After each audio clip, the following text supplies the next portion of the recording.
You guys ready? Okay, Tango Nuevo workshop, inspirational 1.0. Things to keep in mind. We are using tango vocabulary to try to emulate movements from other dances or new ideas that are not common to tango. Still, always tango vocabulary. Otherwise, it's a choreo. We will be keeping the idea of one move at a time, max, quick, quick, slow, no? So that we always have a point of reference or a point to come back to. The minimum elements of tango, we need at least some way of contact or communication so my partner knows where we're going.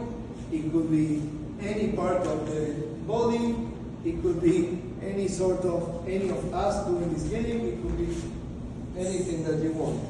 But we need at least a connection. You decide how you want it to look. Also, eyes count as connection. You could so do that. Always using the eyes in addition to wherever we're making contact.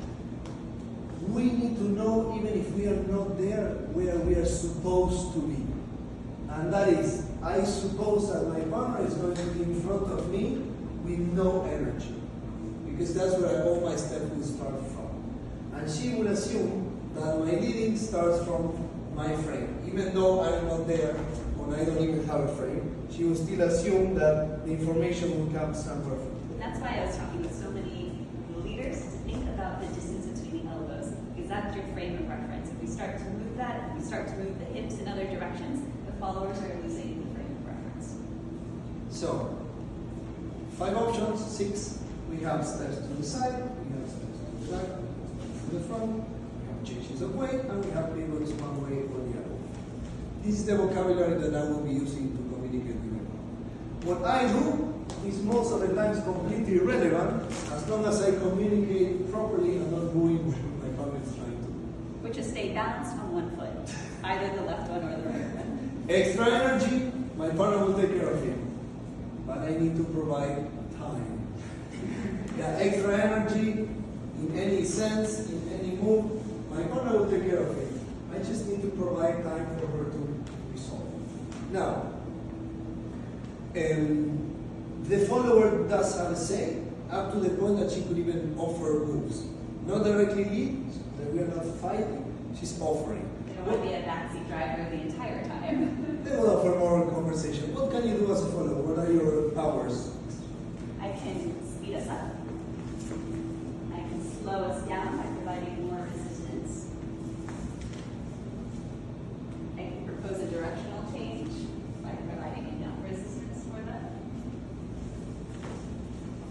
And the last one is you could lay all the ingredients for a move and see if I'm willing to take that one.